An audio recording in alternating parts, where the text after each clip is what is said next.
Amém. Eu quero orar só por mais uma vez. Quero pedir em nome de Jesus Cristo, a presença do Espírito Santo. Eu declaro sobre a vida de todos que estão debaixo do som da minha voz, que não vai haver nenhum impedimento, nenhum contratempo, nada nem ninguém pode atrapalhar você, nem as pessoas que estão debaixo do som da minha voz, de ouvir a palavra do Deus de Israel, em nome de Jesus Cristo. Amém? Pode sentar, meus irmãos. Aquele ali é meu filho, missionário também, vai estar me ajudando agora. Eu queria dizer que Deus tocou no meu coração quando eu recebi o convite do pastor Noé para ministrar uma palavra para vocês. Essa palavra diz assim: será que existe vida após a morte? É uma boa pergunta, é uma questão. Eu, quando não era cristão, eu tinha dentro de mim essa pergunta: o que é que vai acontecer depois da morte? O que é que vai acontecer depois da morte? Não é uma questão, meus irmãos, não é uma questão.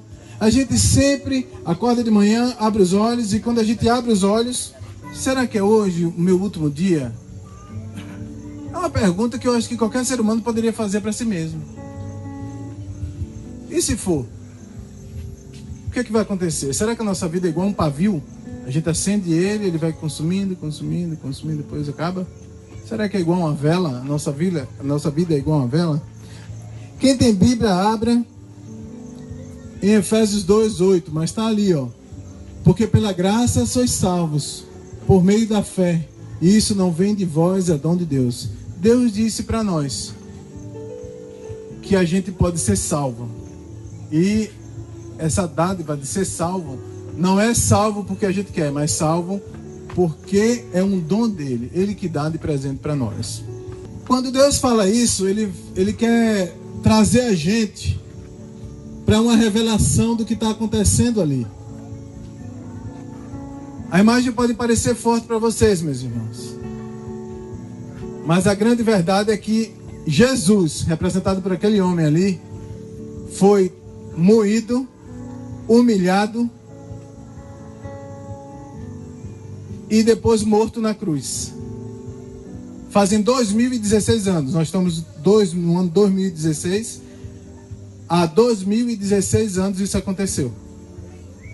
Só não enxerga quem quer. O calendário nosso, ele funciona em função da morte dele. Quando ele morreu, zerou o tempo e começou a contar. Nós hoje estamos 2016 anos depois, falando ainda sobre o que aconteceu ali. Na realidade, a cruz foi uma grande demonstração de amor e abnegação. Ele se negou.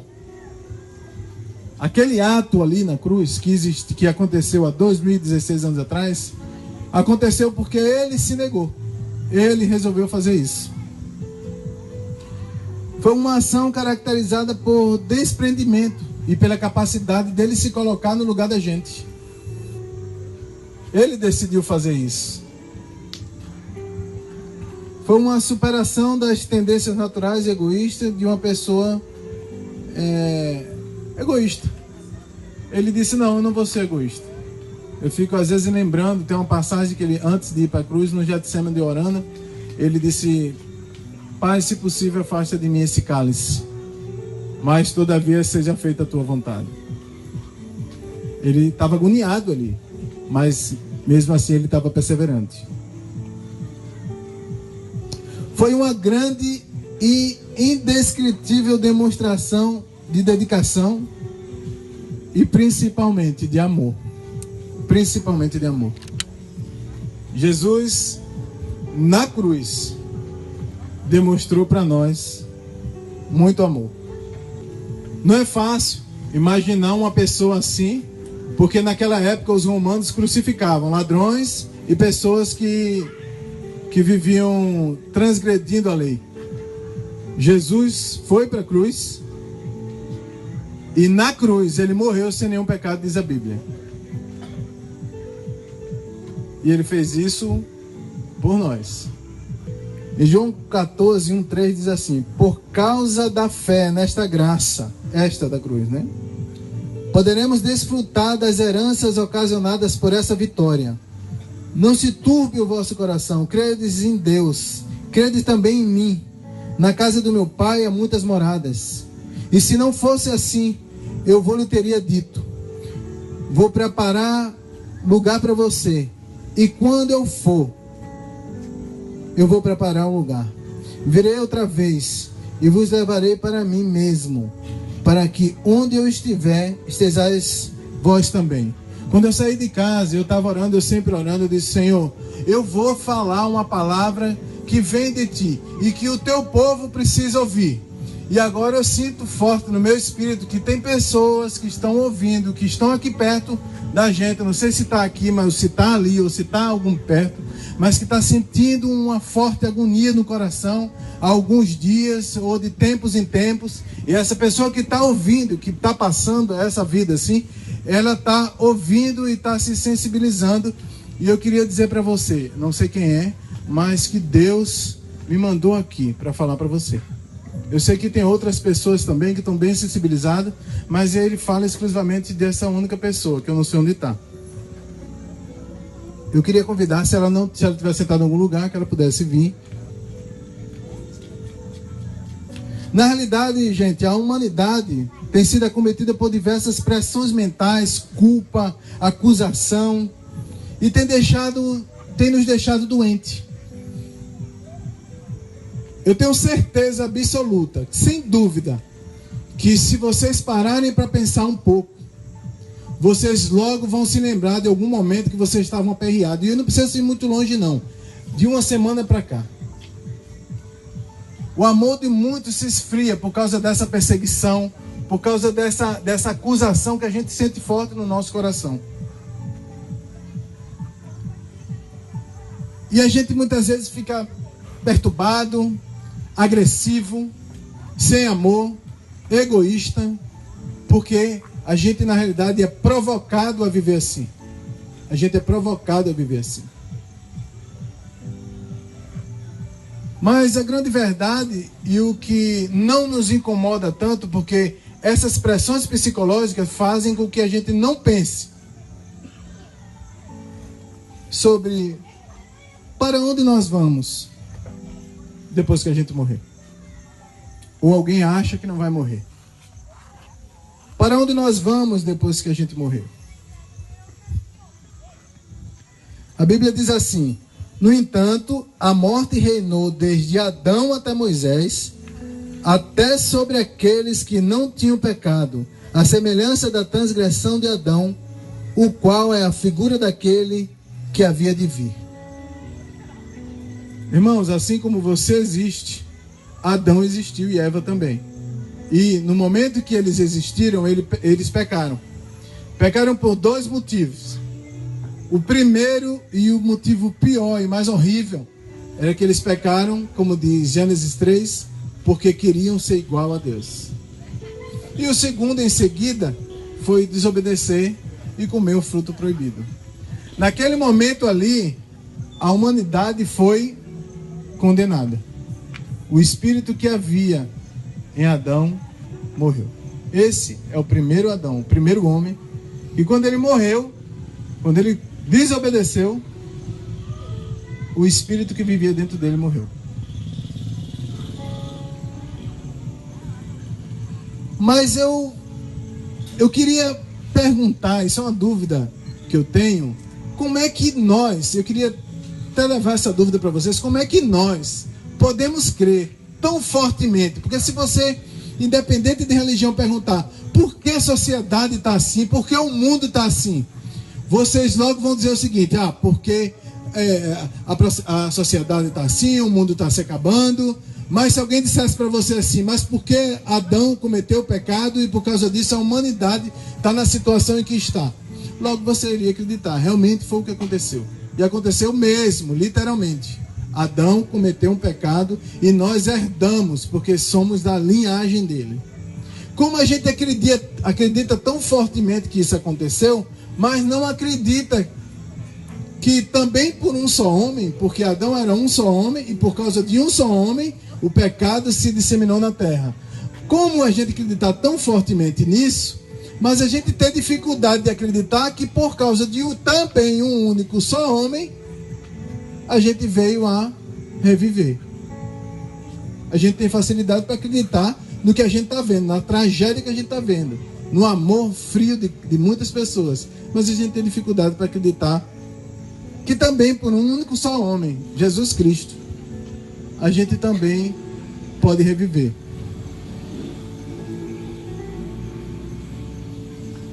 Por causa de Adão, todos nós fomos condenados, mas também por causa de Jesus foi feita a justiça de Deus.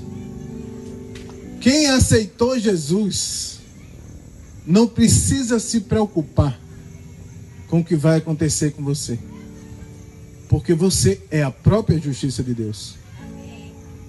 Se você crê em Jesus, se você levantou a sua mão, se você declarou que Ele é seu Salvador, eu queria dizer para você, não interessa o que você fez, está fazendo ou vai fazer. Porque naquele momento que Deus deu Jesus, como vocês viram ali um exemplo, a partir daquele momento, se você crê, somente por aquele momento, se você crê que Ele morreu na cruz por você, somente por aquele momento você está salvo. Não é por obras, então você não precisa se preocupar. O teu pecado, a Bíblia diz que ela não tem domínio sobre você. O pecado que você praticou, que você está praticando e o que você vai praticar, a Bíblia diz que não tem domínio sobre você. Se você crê na justiça que Deus fez, foi você. Diga, quem é crente, diga assim: eu sou a justiça de Deus. Jesus morreu na cruz injustamente. E Ele só vai ser justo a morte dele se você crer que Ele morreu por você. A grande dúvida que existe é para onde nós vamos depois que a gente morrer. Depois que se fecharem as cortinas. Depois que se fecharem as cortinas, depois que a gente vestir o paletó de madeira, né? Depois que a gente bater as botas, vamos para onde? Tem algum expert que possa me dizer? O microfone está aqui. Alguém que possa afirmar: eu sei para onde vai, depois que morrer, sem usar a Bíblia. A grande verdade é que isso confunde a humanidade. Confunde a humanidade. Você anda, conversa com A, com B, com C. Sabe o que a humanidade fez? Duas coisas acontecem acerca desse pensamento. Para onde nós vamos depois que a gente morrer? Primeiro, Satanás ocupa você, a tua mente, te dando pressão, fazendo uma série de coisas. Sabe para quê? Para que você não pense nisso. Para onde você vai depois que morrer. É a primeira coisa. E a segunda coisa, eu desafio você que está debaixo do som da minha voz, pensar hoje à noite, para onde você vai depois que você morrer. Ou sua vida é igual um pavio, uma vela, que dura 15 minutos, depois vai embora. Sabe por que você não pensa nisso? Porque você tem medo disso. Porque você não tem certeza disso. Para onde você vai? Então são os dois motivos. Satanás engana a gente para que a gente não pense. E a segunda coisa é, a gente tem medo de pensar nisso. Mas a grande verdade é, a morte está à nossa porta. Alguns dizem, todo mundo vai para o céu. Alguns dizem, todo mundo vai para o céu. Outros dizem assim, somente os bonzinhos. Viu, pastor Noé? Você é muito bonzinho, vai para o céu, tá? Tem muitos que dizem assim.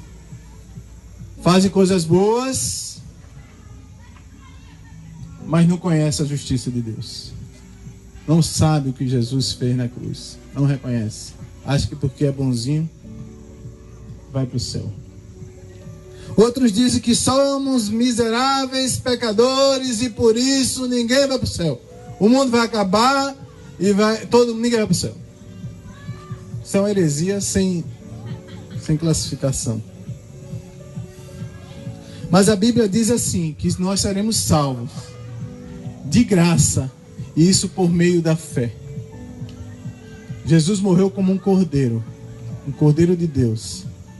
Ele fez um sacrifício para que a gente cresça, que a gente acreditasse, que a gente dissesse assim, Ele morreu no meu lugar.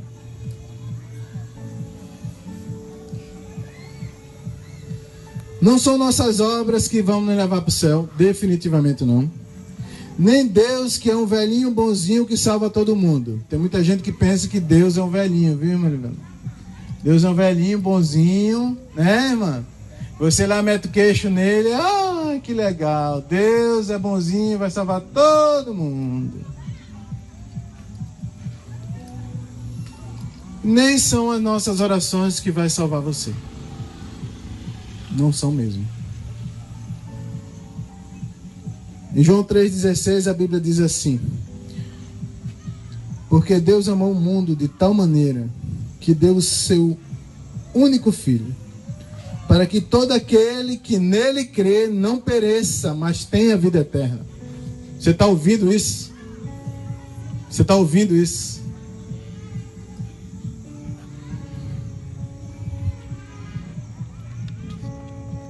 A grande pergunta é: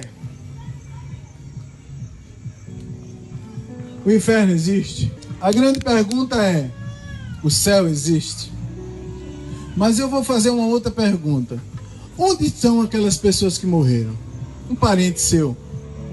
Onde estão aquelas pessoas? Cadê aquelas pessoas? Onde é que elas estão? Elas se desintegraram, sumiram? A matéria dela desapareceu? É isso? É fácil? Ou tudo é uma desculpa esfarrapada, porque na realidade a gente não tem resposta? Então a gente diz: não, ele foi embora. Se você não tem dificuldade para pensar nisso, eu sei que você deve ter pensado: ó, eles sumiram, desapareceram. Mas se por um lado Deus prometeu a salvação para que todo que nele crê, também deixou o juízo para aquele que não crê. Então veja, o que a Bíblia diz. Eu não vim aqui para falar o que eu penso. Queria dizer para você claramente. Eu vim aqui para falar o que a Bíblia diz. Quem criou o inferno? Para quem ele foi preparado? A Bíblia diz assim em João 3,18: quem crê nele não é condenado, mas quem não crê já está condenado, porquanto não crê no nome do unigênito Filho de Deus. Ele está querendo dizer o seguinte: eu sei que você é bonzinho, eu sei que quando alguém vai na porta da sua casa te pedir um prato de comida, você serve. Eu sei que quando alguém vai na sua casa pedir uma carona na moto, ou um pouco de combustível, ou então a tua motosserra emprestada, ou então uma bicicleta sua emprestada, você é bonzinho. Quando o teu irmão está sem dinheiro porque precisa comprar uma galinha, você ou dá a galinha ou arruma o dinheiro, você é muito bonzinho. Eu queria lhe dizer que você é melhor, às vezes é mais bonzinho do que eu e do que muitos aqui. Mas a Bíblia diz que é o seguinte: quem não crê nele já está julgado. Não é por obras. Vamos ver o que aqui, na realidade, a Bíblia diz sobre inferno. Porque existe uma dúvida. Para onde a gente vai? Alguns dizem, vai para o inferno. Não é verdade? Quantos já ouviram isso aqui? Levante sua mão. Seja sincero. Seja sincero. Vai para o céu ou vai para o inferno? Deixa eu dizer para vocês. Ou você ouviu que a pessoa foi para o céu ou foi para o inferno. E geralmente você é condicionado a acreditar que a pessoa foi para onde? Para o céu, né? Deus é aquele velhinho bonzinho que leva todo mundo para o céu. Mas não é verdade. Isso não é verdade. A Bíblia diz assim em Colossenses 1,16: porque nele foram criadas todas as coisas que há nos céus e na terra, visíveis e invisíveis, sejam tronos, sejam dominações, sejam principados, sejam potestades. Tudo foi criado por ele e para ele. Então deixa eu falar uma coisa para você. Deus criou o inferno. Quer você queira, quer não. Quer você queira, quer não, Deus criou o inferno. E por que será que ele criou o inferno? Se Deus deseja que todo mundo quer conhecer todos nós, se Deus deseja que, se Deus é esse velhinho bonzinho que vai salvar todo mundo, por que ele criou o inferno? Deixa eu falar uma coisa para vocês. Se você acha que o inferno não existe, converse com uma pessoa que teve um sonho e uma revelação. Faz o seguinte, você não acredita que... Você acha que o que eu estou pregando é pura besteira.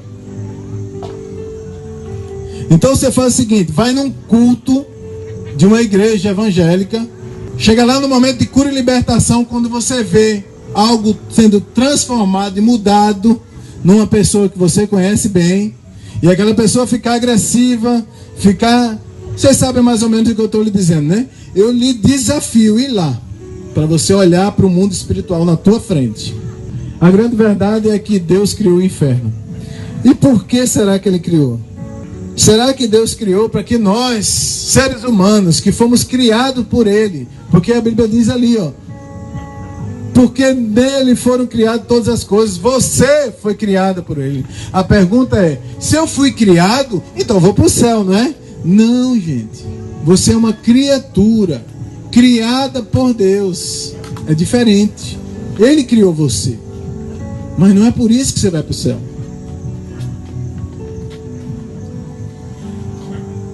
Na realidade, o inferno foi criado como lugar de julgamento para Satanás e aqueles que seguiram. O inferno foi criado por Deus para sentenciar um inimigo que inicialmente era só dele. Depois passou a ser de toda a humanidade. É esse inimigo que está confundindo você e dizendo para você que você tem que se preocupar porque está acontecendo isso ou aquilo, alguém está doente e tal. Ele está tirando o teu foco. Ele está tirando o teu foco para que você não pense sobre para onde você vai quando você bater as botas. Em Apocalipse 20:10 diz assim: e o diabo que os enganava foi lançado no lago de fogo e enxofre, onde estão a besta e o falso profeta. E ele de dia e de noite serão atormentados pelos séculos dos séculos. Quando Deus criou o inferno, Ele criou para fazer isso. Isso na realidade é Apocalipse, no final, isso ainda vai acontecer. Ele tem liberdade para agir no meio de nós. Por isso que você sofre aquela pressão, porque ele ainda não está sobre essa palavra. Isso ainda vai acontecer. Ele ainda está livre.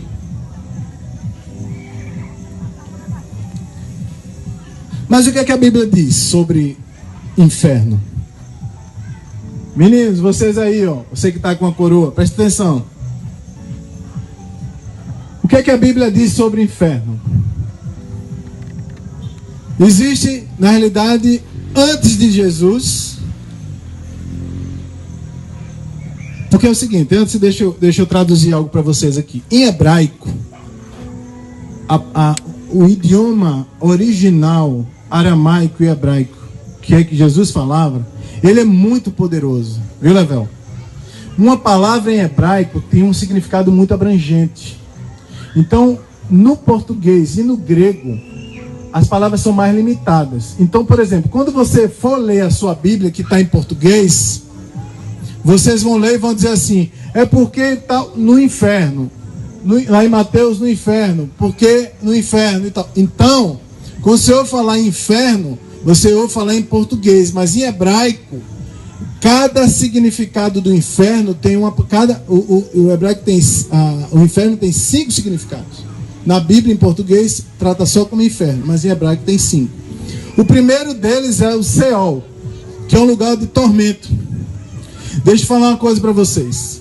Quando Jesus não tinha vindo pela primeira vez, os profetas do Antigo Testamento e as pessoas do Antigo Testamento que não tinham comunhão com Deus e que principalmente não obedeciam a sua palavra, porque eles viviam debaixo da lei, então eles tinham que obedecer. Se eles não obedecessem, eles iam visitar um lugarzinho daquele ali, ó, chamado Seol, em hebraico. Seol, traduzindo para o português, falando em português, a pronúncia é Seol, mas em hebraico é um pouco diferente. Que é um lugar de tormento, tormento para a sua alma. Veja, o inferno ali no Seol é um lugar onde, quando você morre, você vai. Ali é chamado de sepultura. todos os dois lugares, tanto o Hades quanto o Seol, chama de sepultura. Então, quando, preste atenção, todos vocês que estão debaixo do som da minha voz, a Bíblia diz que quando uma pessoa morre, se era no Antigo Testamento, ou seja, antes de Jesus ter vindo, a pessoa iria para o inferno. Ponto final. Aí você vai me perguntar, mas irmão, mas por que vai para o inferno? Porque veja, por causa de um pecado de um só homem, toda a humanidade pereceu. Então, no Antigo Testamento, todos que morriam para o inferno. Só que aquele que era obediente à palavra iria para um lugar chamado Hades.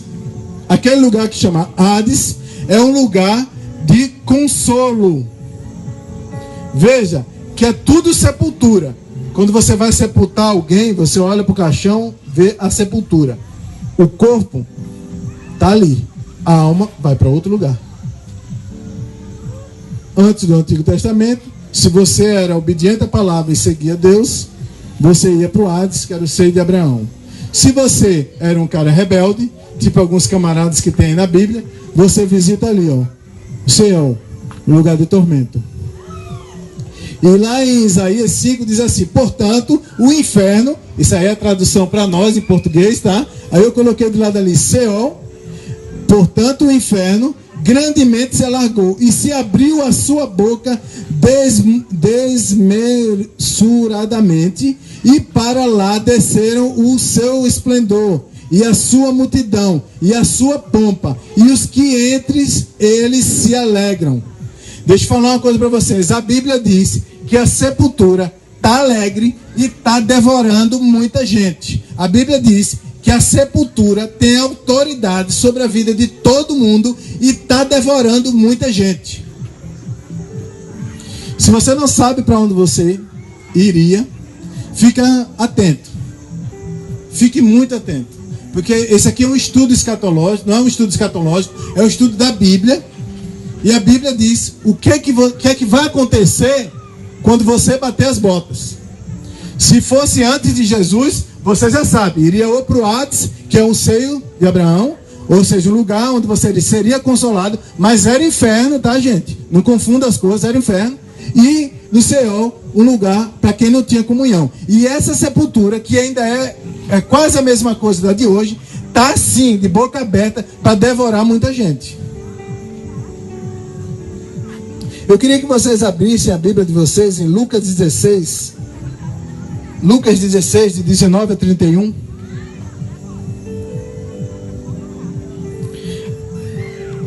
Eu vou ler para vocês, fica mais prático aqui.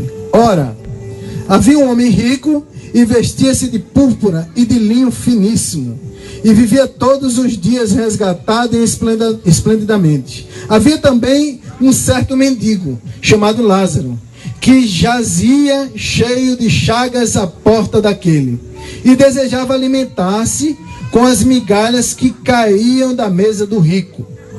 E os próprios cães vinham lamber-lhe as chagas. E aconteceu que o mendigo morreu, e foi levado pelos anjos para o seio de Abraão. Para onde? Foi levado pelos anjos para o seio de Abraão. Então você sabe que ele temia Deus. Correto? E morreu também o rico, e foi sepultado. E no inferno, ergueu os olhos, estando em tormentos. Ele foi para onde? Para o céu. Veja que ele diz: e morreu também o rico, e foi sepultado.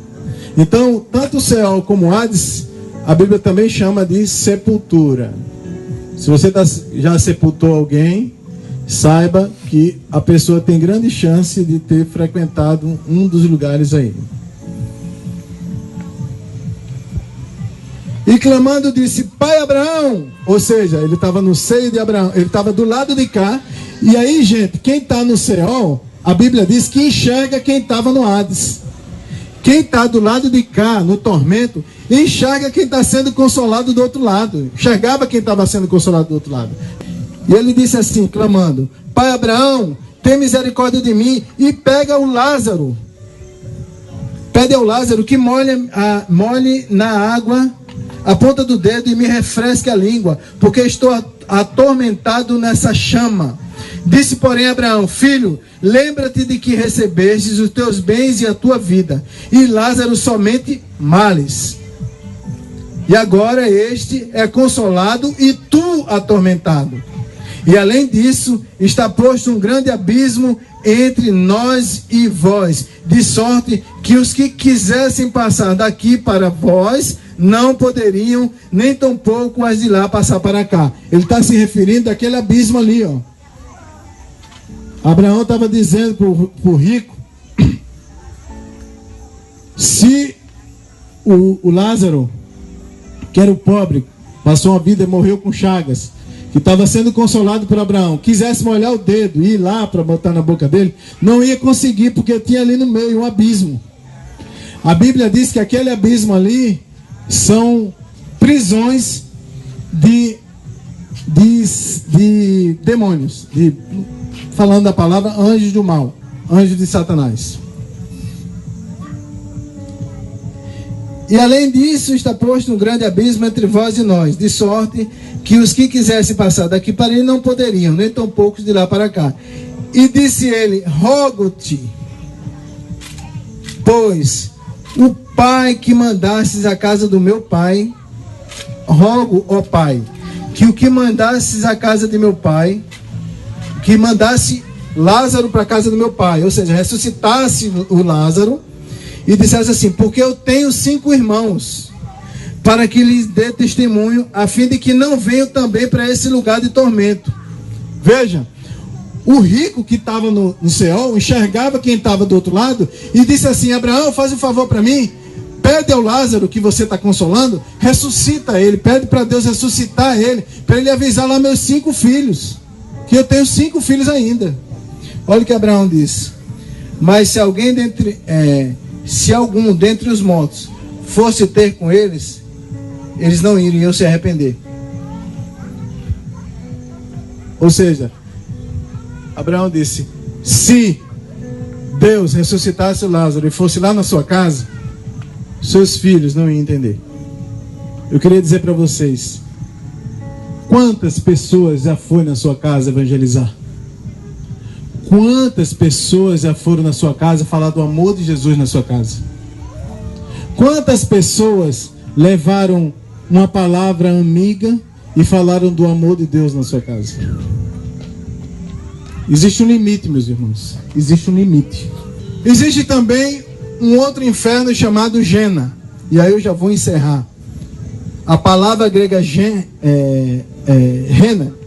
também é usada no Novo Testamento para inferno e é derivada da palavra hebraica Rinom. Na realidade, em Apocalipse 20 chama Lago de Fogo. É a segunda morte. É a segunda morte. Ah, irmão, então agora eu estou sabendo de uma coisa. Tem 2 mortes? Existe 2? Sabia, Level? Existe 2 mortes? Eu pensei que só tinha uma. Não, tem 2. A primeira é a chamada sepultura. Essa você não escapa, nem eu nem você. Só se Jesus voltasse agora. Glória a Deus, hein, meu irmão? Aleluia! Se ele voltasse agora, nós seríamos os únicos que não morreríamos, porque nós seríamos arrebatados. Mas a sepultura, a Bíblia diz, ninguém escapa, vai cair nela. Essa é a primeira morte, ninguém escapa. Mas a segunda é chamada Lago de Fogo. Essa aí, somente depois do juízo de Deus. Em Apocalipse 20, 14 diz, né? E a morte e o inferno foram lançados no lago de fogo. Esta é a segunda morte. Na realidade não há volta, viu, meu irmão? Não há volta. Depois que você passa da primeira morte, a segunda está posta. Ou você morre, ou você vai para o lago de fogo, ou você não vai para o lago de fogo. Não tem opção como Lázaro, como o rico queria fazer com Lázaro. Volta lá e avisa o meu filho. Não, não tem essa opção. Se você for para a sepultura, deixa eu te falar uma coisa para você. Só sobrou para você o quê? O juízo. se sobrou para você o juízo, se você foi para a sepultura, se abriram o caixão, botaram você dentro, fecharam e disse, envelopa ele e manda. O cara bateu as botas, o cara foi embora. Só existe uma opção para você, o juízo de Deus. Quer você queira, quer não. Quer você não acredite, quer você acredite. E deixa eu falar uma coisa para você não achar que eu estou aqui brincando. Se eu tiver certo, se eu tiver errado, o máximo que pode acontecer é, no final, não acontecer nada. Qual o prejuízo que eu estou tendo? Estou tendo algum prejuízo? Eu acredito. Amém. Mas vamos imaginar, e você também, né? Se também não acontecer, também não tem problema com você. Também não tem problema com você, não tem problema comigo. Se você tiver certo e isso não existir. Agora, irmão, deixa eu falar uma coisa para você. Se eu estiver certo, você está arrebentado. Se eu estiver certo, você está arrebentado. Na pior das hipóteses, se fosse por exclusão, você tem que dizer, se não vou ficar com essa opção, porque aí eu me salvo nas duas. Para você não achar que é engano. Em Hebreus 9, 27, a Bíblia diz assim: e como aos homens está condenado morrer uma vez, vindo depois disso o juízo. Meus irmãos, a promessa, na realidade, vem através de Jesus. Quando a primeira morte, você não escapa. Essa você só escapa se Jesus voltar. E aí a Bíblia diz que a gente não sabe quando. Mas vamos supor que a sepultura te agarre. Ela está com a boca aberta e a Bíblia diz que ela está devorando. Se ela te devorar, saiba que é a primeira morte. Essa ninguém escapa. Mas a segunda você pode escapar. E a segunda, ela é definitiva. É um tormento. E se você ler pelo tormento que as pessoas vão passar depois que morrem na primeira sepultura, a primeira morte, vocês não vão saber, vocês vão ficar extasiados.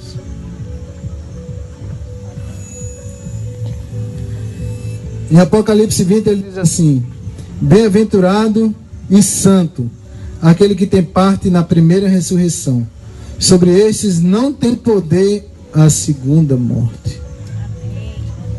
Sobre estes não tem poder a segunda morte. Se você crê que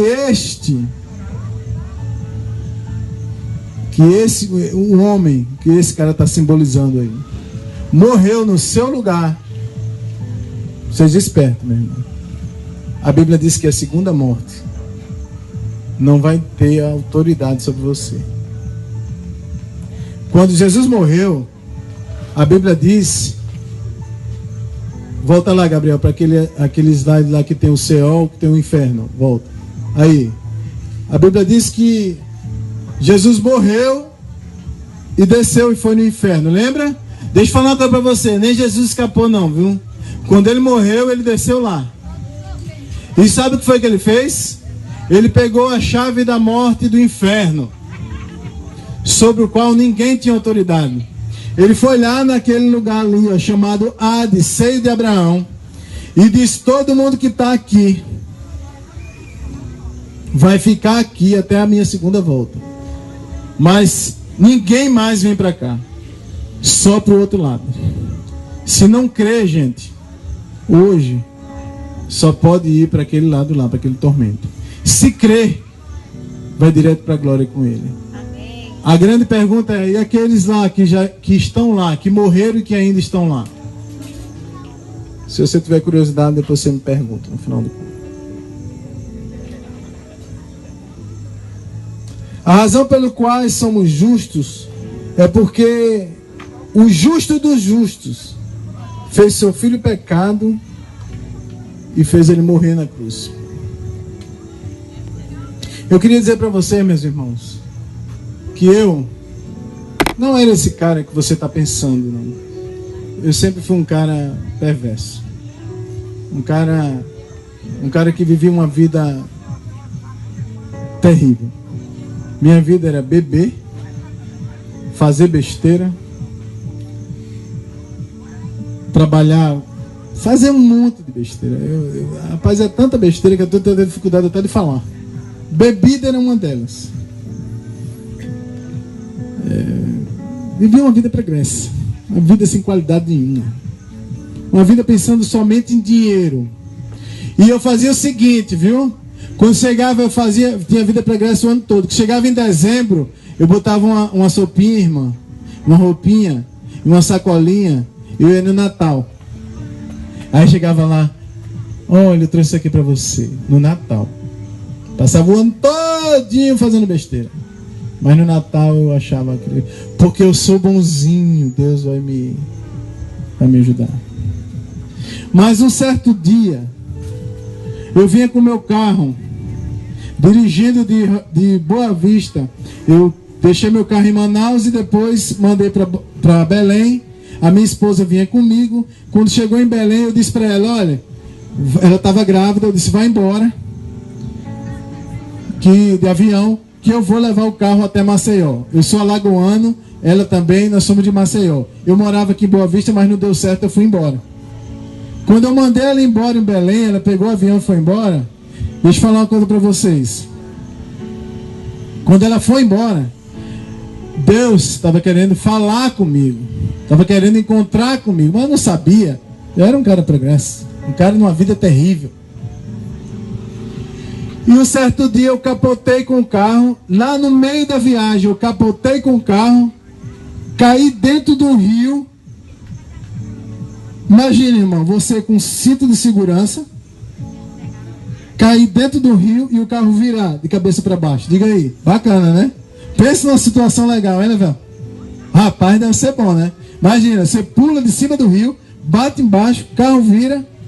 E deixa eu falar uma coisa para vocês. Meu carro era um Fusca 94, os dois vidros estavam fechados e o do meu lado estava quebrado. O vidro que estava do meu lado estava quebrado. E aí, uns 2 quilômetros antes, eu fiquei com uma vontade louca de botar o braço assim em cima, mas ele estava fechado. E eu dirigi assim, ó. Eu estava doido para botar o braço aqui, mas não conseguia. Eu falei, nossa, não acredito, estou muito tempo dirigindo assim. Eu quero botar o braço aqui. Eu parei o carro, eu lembro como hoje, em cima do quebra-mola. Parei o carro, fui lá na porta, abri a porta e o vidro, plá, caiu embaixo. Aí eu disse, depois quando eu chegar no hotel, eu ajeito. Plá, botei a mão aqui e disse, agora eu vou. Capotei com 2 quilômetros depois, adivinha por onde eu saí? Pelo vidro. Deixa eu falar uma coisa para vocês. Nem que eu quisesse, nem se o vidro não tivesse quebrado, dificilmente eu ia conseguir abrir o vidro ali e sair pelo vidro. Eu parei o carro 2 quilômetros antes, o vidro caiu embaixo. Puf! Aí eu fui embora. Quando eu capotei, que eu virei de cabeça para baixo, eu bati assim no volante assim, morri! Morri. Eu lembro como hoje, ninguém tira aquilo de mim. E eu vi, quando o carro bateu, eu disse assim, se ele virar para cá, eu tô safo, porque eu garanto me sair. Mas se ele virar para outro lado, sair uns 2 segundos, né? Se ele virar para cá, se ele voltar e ficar com as 4 rodas de pé, pode cobrir, mas eu saio fora. Mas se ele virar para outro lado, eu morri. Ele virou para outro lado, irmão. Quando eu virou para o canastra, eu disse, morri. Eu vi uma voz dizendo assim, calma.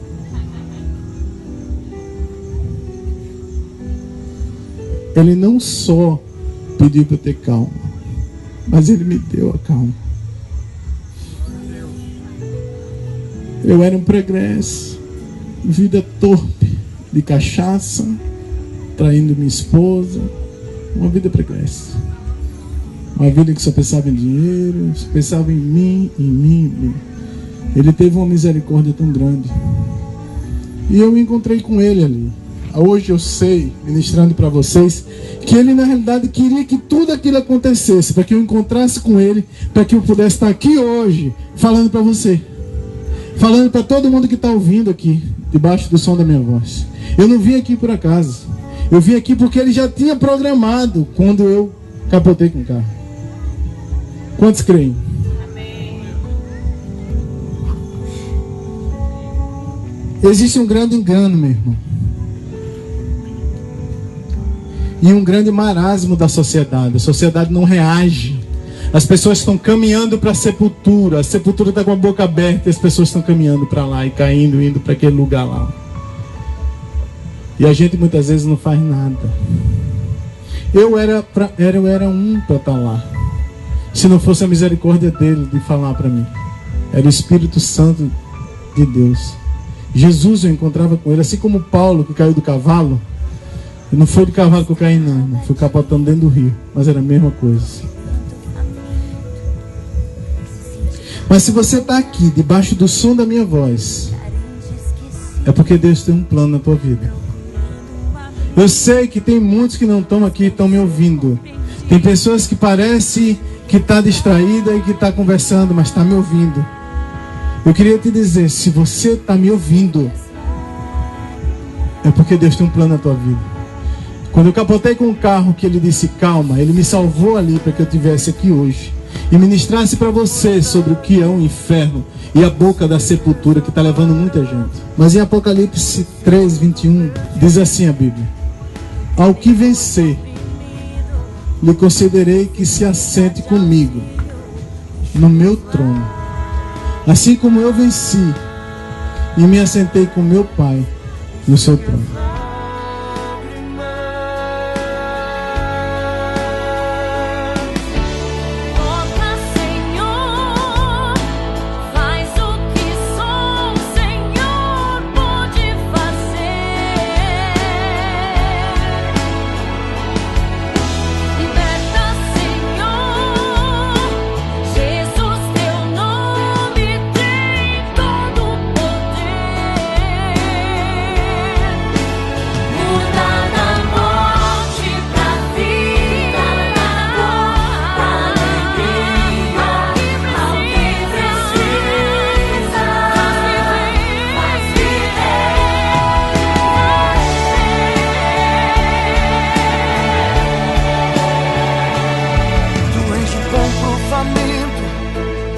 Libertador dos cativos, o Pai dos desamparados, remédio para os feridos, que conta com os teus filhos, pra devolverem ao mundo a esperança.